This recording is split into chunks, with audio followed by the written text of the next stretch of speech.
Une histoire de bonne fortune qui tourne en cauchemar. L'opération Zéro Sachet Plastique a fait des malheureux.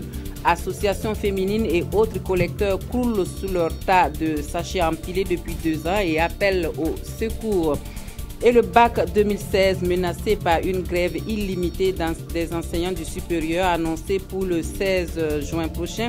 Cette grève pourrait-elle compromettre le déroulement du baccalauréat? La réponse nous sera donnée par le ministre de l'Enseignement supérieur et de la Recherche scientifique, le professeur Filiga Michel Savadogo, qui est l'invité de ce Midi Magazine. Voilà donc pour le sommaire de cette édition de l'actualité. Bonjour à tous et bienvenue au Midi Magazine de ce dimanche sur la télévision du Burkina. Un excellent appétit si vous êtes à table. Pour ouvrir ce journal, de l'insurrection aux élections municipales, bilan, défi pour l'avenir, c'est le thème d'un panel animé hier par le Balai citoyen et 6 autres organisations de la société civile en collaboration avec le Centre de gouvernance démocratique Général Timoko Garango. Ce fut un moment d'échange sur la contribution des OSC à la consolidation des acquis de l'insurrection populaire. Mokta Ouedraogo et Frédéric Etienne Bassenga. De l'insurrection aux élections municipales, bilan et défi pour l'avenir, le Balai citoyen et 6 autres organisations de la société civile, en collaboration avec le CGD, échangent sur la vie de la nation de ces 2 dernières années. En organisant ce panel, dans ce mois béni de Ramadan, notre objectif est d'inviter tous les acteurs de notre vie publique à garder à l'esprit ce qui a amené notre peuple à se soulever en octobre 2014. Le professeur Joseph Kizerbo disait que la liberté et la justice sont indissolublement liées. Ce sont des fervents indissociables pour asseoir une société stable et prospère. Il disait aussi que chaque génération a une pyramide à construire. Autour de la table, Étienne Traoré, Abdul Karim Saïdou et David Mouyenga, en modérateur Thomas Ouedraogo. Chaque panéliste relève les acquis de l'insurrection, décortique les actions des nouvelles autorités avant de se pencher sur l'avenir. On peut se poser la question sur la capacité des États africains aujourd'hui à impulser une dynamique de développement.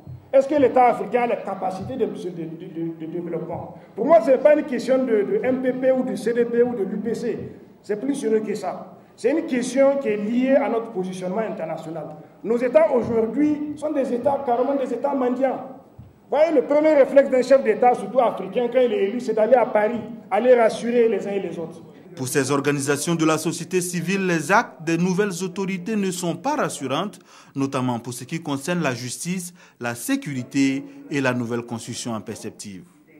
Pour elles, il ne faut surtout pas baisser les bras, car de nombreuses batailles se profilent à l'horizon. Ils ont rêvé de bonne fortune en se lançant dans l'opération Zéro Sachet Plastique et ils attendent toujours. L'opération qui avait pour but principal d'assainir l'environnement et le cadre de vie était une aubaine pour les associations féminines et autres collecteurs de ces sachets qui devaient se faire de l'argent avec la vente du produit de leur collecte. Mais 2 ans après, c'est la désillusion totale. Les acteurs de la collecte sont toujours dans l'attente de leurs sous. Les démarches entamées dans ce sens sont restées lettres mortes et c'est un cri de cœur qu'ils adressent aux autorités. Urbain Benito Somé et Bouma Ernest Nebié. Des montagnes de déchets plastiques sont collectées et déposées ici à Tanguin et à Saba. Elles sont l'œuvre de ces femmes qui disent être dans l'attente de leur acheteur, le ministère de l'Environnement. Une attente qui dure bientôt 2 ans. Selon elles, le ministère de l'Environnement leur avait promis d'acheter ces déchets plastiques collectés à raison de 125 francs le kilogramme en vue de leur destruction dans le cadre de l'assainissement et de la protection de l'environnement. Mais depuis lors, elles disent n'avoir perçu aucun franc du ministère et c'est la galère. Il y a 2 ans, le ministère de l'Environnement nous a dit de ramasser ces déchets plastiques, chose que nous avons fait. Nos mains se sont déchirées. Nous avons contracté beaucoup de maladies dans l'opération. Ils sont venus peser et jusqu'à présent, même 5 francs ils ne nous ont pas donné. Qu'ils aient pitié de nous. Des déchets plastiques qu'elles ont pourtant collectés avec beaucoup de difficultés, affirme-t-elle. Nous avons dépensé pour collecter ces déchets plastiques. Nous avons même emprunté de l'argent pour le faire. Actuellement, nous n'avons plus rien à manger. L'opération de collecte est coordonnée par des associations féminines et autres acteurs de collecte. Ils disent avoir entamé plusieurs démarches auprès du ministère de l'Environnement, un acheteur qui n'a pas de réaction satisfaisante, disent-ils. Jusqu'à présent, ils nous ont assuré que le projet est en bonne voie, mais comme on a dit un proverbe aussi qui dit que si on tient longtemps un os, le chien commence vraiment à s'en douter. Ces femmes disent ne plus savoir à quel sein se vouer. Elles affirment avoir maintenant le regard tourné vers les plus hautes autorités de l'État afin qu'elles puissent les aider à se soustraire de cette galère qui n'a fait que trop durer. Les meilleurs plans d'affaires 2016 désormais connus, la maison de l'entreprise et ses partenaires vont débourser 179 millions de francs CFA pour financer 48 projets qui vont en principe créer 6 000 emplois. Et la 11e nuit du mérite des journées de l'entrepreneuriat burkinabé, c'était donc le vendredi 10 juin dernier à Ouagadougou. Nongba Kouda Zalissa Sanfoyi était. Marcel Sanou est étudiant en année de licence. Mais désormais, président fondateur de l'entreprise Faso-Zigen. Son projet de vente d'attiqués a retenu l'attention du jury de la compétition des plans d'affaires 2016 et il sera financé à 5 millions de francs CFA. Dans quelques mois, dans toutes les grandes écoles, universités, à partir de 12h, 10h et 12h, vous allez avoir, les étudiants auront à leur disposition de l'attiqué chaud, bien fait et de bonne qualité. Comme le projet de Faso-Zigen, ce sont 47 autres projets jugés viables qui vont être financés par la maison de l'entreprise et ses partenaires.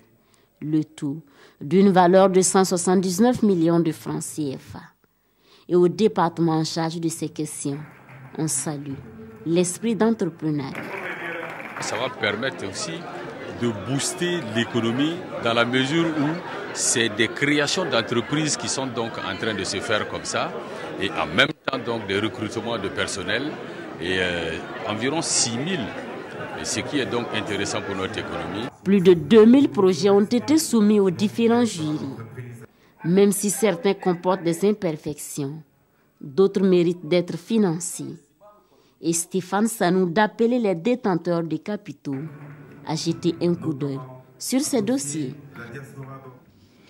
Et nous allons à Tenkodogo à présent pour une sensibilisation sur le refus de la corruption. C'est l'autorité supérieure de contrôle d'État et de lutte contre la corruption qui mène la sensibilisation auprès du monde éducatif. Élèves, parents et éducateurs ont eu donc droit à une projection de films et à une présentation de l'ASE, ainsi que de quelques points sur la loi portant répression et prévention de la corruption au Burkina Faso. On en sait davantage avec Moussa Ouedraogo et Ismaël Diloma Sirima.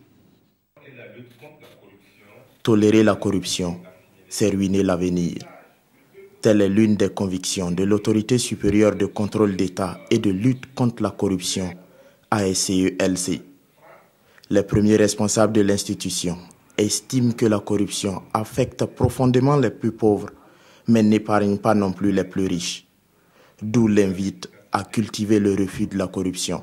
Il faut investir dans les jeunes pour que, dès la base, ils aient cette soif de l'intégrité, cette soif du respect du bien public. En second lieu, il y a la répression. Pour qu'il y ait la culture du refus de la corruption, il faut qu'il y ait des sanctions, et des sanctions sévères, pour que les uns et les autres voient que l'investissement de la corruption est risqué et très risqué. Pour étayer ces exemples-là, un film intitulé « On ne mange pas les merci » a été projeté. Le public a également eu droit à une présentation de la loi portant prévention et répression de la corruption au Burkina Faso. La suite, nous on va tenter de relayer l'information et si possible, on va encore demander à l'ASE de venir une prochaine fois pour une projection, mais cette fois-ci pour les élèves. et à l'ASCE-LC d'appeler les populations à la dénonciation pour faire de la lutte contre la corruption. Et un peu plus loin dans l'enseignement supérieur, c'est la grogne au sein des enseignants qui lancent un mot d'ordre de grève illimitée pour la semaine prochaine à partir du 16 juin précisément. Quand on sait que c'est l'université qui a toujours organisé le bac au Burkina, on a un peu peur pour le baccalauréat donc qui est prévu commencer le 21 juin. Le ministre de l'Enseignement supérieur et de la Recherche scientifique est notre invité pour répondre à toutes ces questions. Bonjour, monsieur le ministre. Bonjour, madame Duagneau. Alors, monsieur le ministre, c'est donc finalement une fin d'année scolaire marquée par un climat social tendu entre le corps enseignant et les autorités en charge de l'enseignement. Qu'est-ce qui se passe exactement? Quel est le problème? Alors, quel est le problème? En fin mars dernier, nous avons reçu une plateforme déposée par l'un des syndicats de l'enseignement supérieur, en l'occurrence le SINADEC. Et dès le 5 avril, nous avons reçu le syndicat au cabinet. Et nous leur avons dit que nous prenons leur plateforme avec tout le sérieux nécessaire, mais qu'il fallait que nous recevions des instructions du gouvernement avant d'entamer les négociations.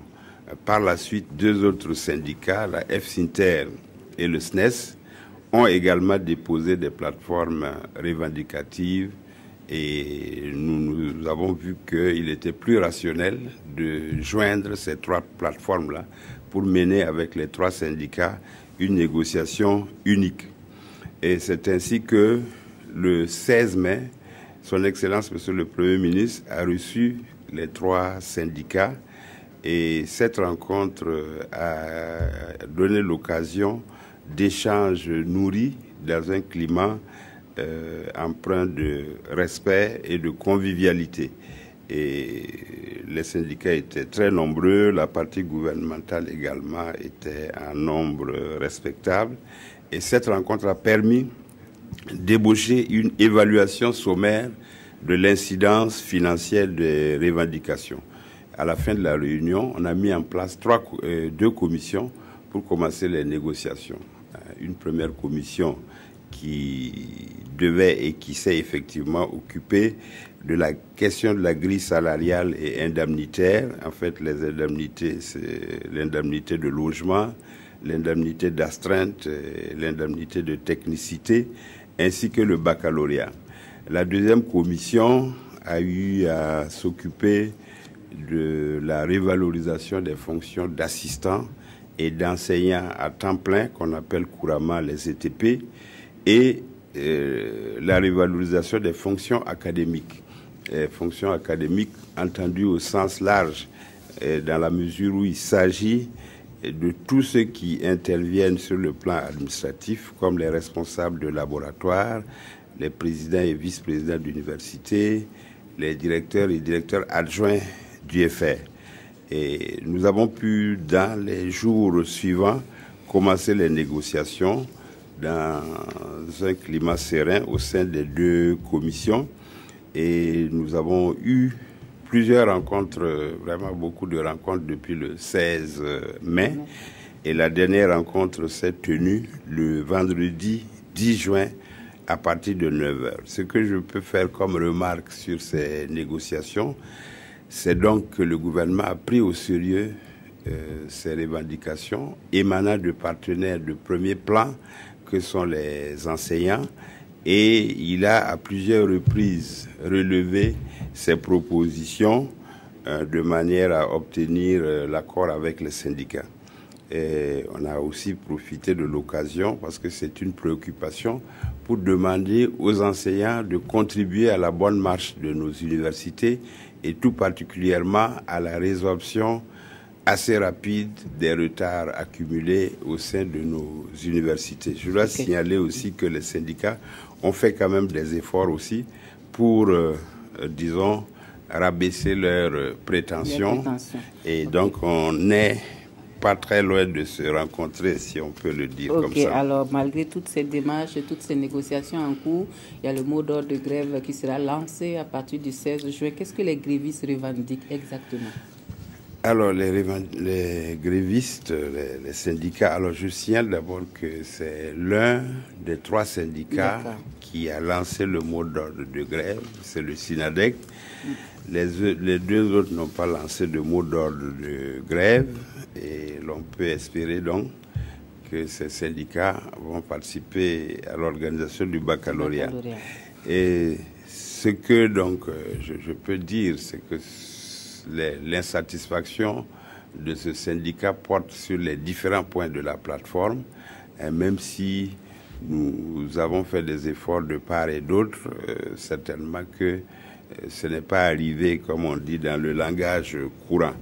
Mais pour nous, ce que nous voulons quand même signaler, ce sont les efforts faits par le gouvernement, ce sont les moyens limités du pays, ce sont les priorités nombreuses dont un gouvernement doit s'occuper, et il est important que les partenaires qui sont également responsables prennent en compte ces efforts faits là pour qu'on parvienne à un accord. Je signale qu'au cours de la dernière réunion, nous avons signalé qu'au regard des efforts faits, le gouvernement est disponible à tout moment pour signer un accord sur la base de ces dernières propositions. Alors quand on sait, monsieur le ministre, finalement que le bac a toujours été organisé par l'université de Ouagadougou, est-ce qu'il ne faut pas craindre le pire si d'aventure ce mot d'ordre de grève qui sera lancé par ce syndicat-là venait à tenir debout?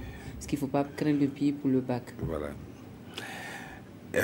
Nous espérons en tout cas pouvoir éviter le pire. Alors d'abord en appelant le syndicat qui a appelé à la grève à renoncer à son mot d'ordre dans l'intérêt de la jeunesse du Burkina Faso. Je signale que le bac de l'université de Ouagadougou, qui s'appelle maintenant Université Ouaga 1, professeur Joseph Kizerbo, a commencé en 1974. Et depuis 1974, le bac a été tenu à la date indiquée et s'est toujours passé dans de bonnes conditions. Donc nous espérons qu'il en sera de même pour le bac de l'année 2016. Et nous prenons toutes les dispositions dans ce sens. Okay. Nous appelons aussi les autres enseignants syndiqués et non syndiqués à s'investir comme d'habitude dans l'organisation du baccalauréat. Je signale qu'en réalité, les universitaires interviennent, mais c'est une partie des intervenants, parce qu'il y a 25 000 personnes qui interviennent dans l'organisation du baccalauréat. Les présidents, les secrétaires de jury, les correcteurs qui sont, eux, du secondaire, les surveillants de salles, les chefs de centre, les directeurs régionaux, la sécurité. Et tout ce beau monde-là doit s'investir et nous avons bon espoir que le bac 2016 sera un grand succès. Sinon, est-ce qu'il y a un plan B? Le plan B, c'est la mobilisation de toutes les bonnes volontés. Le plan B, c'est la réquisition qui est une obligation pour tout fonctionnaire de répondre en cas de nécessité vitale. Et c'est aussi l'appel aux enseignants administratifs. Depuis plusieurs jours déjà, les présidents d'université, les vice-présidents sont mobilisés et nous pensons véritablement que le bac va se dérouler dans de bonnes conditions. Le gouvernement est prêt à trouver les moyens nécessaires, et notamment les véhicules et autres qui pourraient être nécessaires pour trouver des solutions de remplacement. Ok. Alors, monsieur le ministre, un dernier mot maintenant sur la situation académique dans les universités. Les années académiques sont pas mal perturbées. Quel est le sort qui sera réservé aux futurs nouveaux bacheliers quand on sait que le nombre a quand même augmenté? On est à plus de 71 000 candidats cette année. Est-ce que ces nombreux jeunes qui vont avoir le bac, quel sera leur sort? Ils vont aller retrouver d'autres jeunes bacheliers qui ne savent pas à quel sens se vouer? Oui. Voilà. Alors, il faut dire que les effectifs au Burkina, que ce soit le primaire, le secondaire et le supérieur, s'accroissent dans des proportions assez difficiles à gérer, même si, par un État en voie de développement. Et même si c'était un État développé, c'est sûr que ce n'est pas facile. Ce que nous pouvons dire simplement, c'est que avec une bonne organisation, avec l'implication et la mobilisation de tous les enseignants, ainsi que la bonne volonté des étudiants qui sont les bénéficiaires de la formation, nous pouvons rattraper ces retards-là et nous pouvons aussi donc permettre que d'ici une année, l'année universitaire puisse commencer en octobre comme cela est souhaitable. Nous avons aussi la contribution des établissements privés d'enseignement supérieur qui absorbent maintenant près de 20% des effectifs. Il faudra peut-être que leur part s'accroisse. Disons que c'est une mobilisation de l'ensemble de la société qui est nécessaire pour sortir de ce mauvais pas. Merci, Monsieur le ministre. Un dernier mot peut-être pour assurer les parents d'élèves, les élèves sur la tenue du bac 2016. Oui. Alors le dernier mot, c'est pour dire aux candidats de continuer de se préparer, évidemment d'éviter de se surmener, de venir en forme, d'éviter aussi la tentation de la fraude, parce que, comme cela s'est remarqué là, au cours des années précédentes, les tentatives de fraude ont toujours été détectées et réprimées. Pour ce qui concerne l'administration, toutes les prises pour que le bac ait lieu et soit une réussite totale. Merci, Monsieur le ministre. Je rappelle que nous recevions sur notre plateau de ce midi magazine le professeur Filiga Michel Savadogo, ministre de l'Enseignement supérieur et de la Recherche scientifique, qui est venu nous parler de ce mot d'ordre de grève qui devrait être lancé le 16 juin prochain, qui peut-être va un peu perturber le déroulement du bac, mais on est rassuré par le ministre que tout va bien se passer.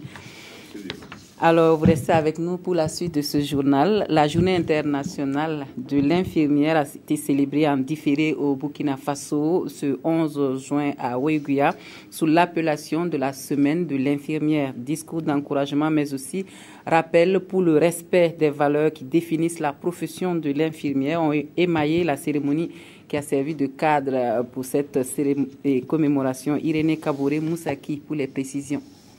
Infirmiers et infirmières sont à Ouéguia pour commémorer la journée internationale de l'infirmière en différé. Cette année, l'Ordre national des infirmiers a décidé de rendre hommage à cette catégorie de personnel soignant à travers la cérémonie Une semaine de l'infirmière. Ce moment a été un cadre d'échange, de formation, d'examen des capacités et insuffisances de l'ordre, mais aussi le lieu pour rappeler les valeurs qui régissent la profession. La profession infirmière prône un certain nombre de valeurs qui sont liées tout simplement aux valeurs même de la société. Il y a l'aspect intégrité, l'aspect confiance, l'aspect honnêteté, l'aspect disponibilité.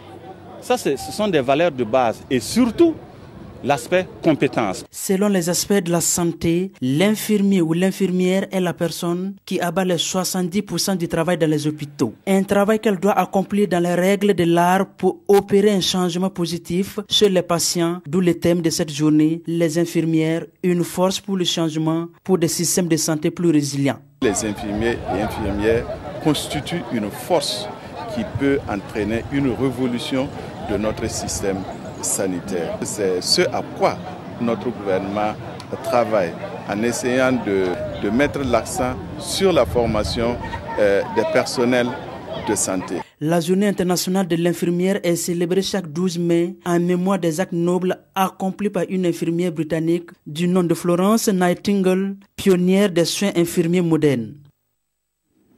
Fini la guéguerre entre taximens, ils veulent désormais concentrer leurs efforts à défendre les intérêts de la profession et des membres de leur association. Un pacte de non-agression a été signé à Ouagadougou entre les 4 syndicats de taximens et à la police donc d'apprécier cette démarche qui devrait sécuriser davantage les usagers. Des précisions avec Mokta Ouedraogo et Zalissa Samfo. Par ces actes, les différents syndicats des taximens mettent fin à leurs querelles intestines. Il n'y aura pas de syndicat unique de taximens. Mais, désormais, ils parleront de la même voix quand il s'agit de défendre les intérêts de leurs membres. C'est fini, c'est terminé. Nous sommes des frères, il n'y a pas de problème. C'est Satan qui a fait, nous sommes fait des bagarres. Aujourd'hui, on s'est unis. C'est tout le monde qui gagne. Parce que quand il y a l'entente, nous allons partir en groupe pour échanger et discuter et aider quand même à celui-là qu'on doit les aider. Cette union facilite beaucoup plus nos différentes actions dans le cadre de la sécurisation et de la sécurité publique dans la ville de Ouagadougou. Et pour matérialiser cette fédération, les 4 syndicats ont ensemble élaboré un cahier de charges pour rappeler leurs membres à l'ordre. Tout chauffeur de taxi qui ferait l'objet d'embouteillages, non-respect des feux tricolores, non-respect des panneaux de signalisation, etc., sera une fois appelé au bureau du syndicat pour être sensibilisé. Une seconde fois, il aurait une sanction syndicale. Et une troisième fois, il serait transmis aux autorités compétentes. Faut-il baisser, oui ou non, le prix de la course du taxi? Vu la baisse du prix du carburant, les syndicats fédérés vont mettre la question sur la table pour revenir avec une réponse au prochain congrès. En sport, dernière séance d'entraînement pour les étalons juniors à Brazzaville pour peaufiner la stratégie en vue d'obtenir la victoire cet après-midi contre le Congo. Un match qui se joue dans le cadre du deuxième tour des éliminatoires de la CAN Junior Zambie 2017. Nous retrouvons nos envoyés spéciaux à Brazzaville, Konsoun Koulibaly et Bangba David Kafando. Les étalons juniors ont foulé la pelouse synthétique du stade Massamba Déba de Brazzaville à l'occasion de la dernière séance d'entraînement. Une ultime séance d'entraînement basée sur la finition. Il s'agit surtout d'améliorer la précision et la justesse devant les buts. Le sélectionneur des étalons juniors Moussa Sanogo Falcao a aussi saisi l'occasion pour peaufiner sa tactique offensive à travers la mise en place de plusieurs séquences d'attaque. En rappel, les étalons juniors ont été tenus en échec à domicile sur le score d'1 but partout au match aller face au Diable Rouge. Il faudra donc absolument marquer au cours de ce match retour face à la formation congolaise. La dernière séance d'entraînement des étalons juniors a duré 1 heure d'horloge et s'est achevée par une séance de tir au but. Le staff technique ne déplore aucun blessé au sein de l'effectif. Diable Rouge versus étalons juniors, c'est ce dimanche après-midi au stade Massamba Déba de Brazzaville. À l'étranger, l'Euro 2016 qui déraille à Marseille et amène l'UEFA à condamner fermement ces violences. C'est la 3e nuit d'échauffourée sur le Vieux-Port entre supporters étrangers et des jeunes des quartiers de la ville. La police a dû intervenir et un jeune Anglais serait entre la vie et la mort. Dans le stade Vélodrome, des altercations sont intervenues à la fin du match Angleterre-Russie. C'est un vent de panique donc qui souffle sur la fête du football européen en France avec la situation à Marseille. 3e nuit de violence à Marseille en marge de l'Euro 2016 après les échauffourées de samedi. De nouveaux incidents ont éclaté sur le Vieux-Port dans la nuit de samedi à dimanche. Les CRS ont dû intervenir à plusieurs reprises et tirer des gaz lacrymogènes. Le bilan de la journée de samedi reste lourd. Un supporter anglais est entre la vie et la mort et 3 autres personnes sont grièvement blessées. On dénombre 35 autres blessés tandis que 6 personnes ont été interpellées. Tout aussi inquiétant, à l'intérieur du stade Vélodrome, des violences ont eu lieu à la fin du match Angleterre-Russie. Des supporters se sont battus, suivis par un dangereux mouvement de foule. L'UEFA, qui gère l'Euro 2016, a fermement condamné ces actes de violence. Côté policier, on affirme qu'il n'y a pas eu d'échec dans le dispositif de sécurité et que les forces de l'ordre sont intervenues rapidement. Après ces scènes de violence inouïes en plein cœur de Marseille, un spectacle affligeant qui a fait le tour du monde, les journaux français et anglais ont exprimé leur honte. Pour l'équipe, l'Euro est déjà gagné par la peur. C'est le retour aux années noires du hooliganisme, a titré ce dimanche le supplément sport du Mail on Sunday.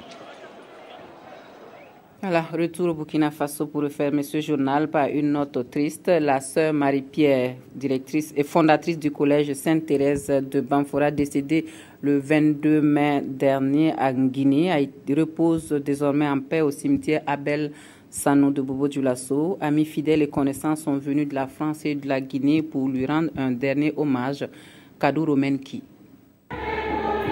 C'est par cette procession que les fidèles chrétiens ont débuté l'hommage rendu à la sœur Marie-Pierre, de son vrai nom Yvonne Bonnard. Venus de la France, de la Guinée, du Mali et des 4 coins du Burkina, les fidèles ont prié pour le repos de l'âme du disparu. Chants, prières et témoignages ont été les temps forts de cette célébration eucharistique. De la défunte, on retiendra une servante de Dieu, une servante du pauvre, une servante de la femme et de l'enfant. C'était ma mère. Elle s'est substituée à ma mère. Lorsque nous sommes arrivés, nous étions toutes petites. Donc, il y a des choses qu'on ne savait pas de la vie. Et c'est elle qui nous a formés à la vie. Ma mère, elle est partie et je pleure dans mon cœur parce qu'elle est irremplaçable. Elle a vraiment marqué les jeunes filles. Comme vous voyez aujourd'hui, ce n'est plus des jeunes filles, c'est des grands-mères qui sont là, mais qui ont été marquées par l'éducation qu'elle leur a donnée. Décédée le 22 mai dernier à Samoué, en Guinée forestière, à 78 ans, la sœur Marie-Pierre a consacré les 60 années de sa vie à la religion. C'est ici, au cimetière Abel Sanou de Bobo-Dioulasso, qu'elle repose désormais. Comme réalisation, elle est fondatrice du collège Sainte-Thérèse de Banfora et elle aurait également contribué à la formation de plus de 2000 filles. Voilà qui met fin à l'actualité dans le Midi Magazine de ce dimanche. Toute l'équipe du 13h15 se joint à moi pour vous dire merci de nous avoir reçus chez vous toute cette semaine. Je vous souhaite à tous et à toutes une excellente journée dominicale et une très bonne reprise de travail pour demain.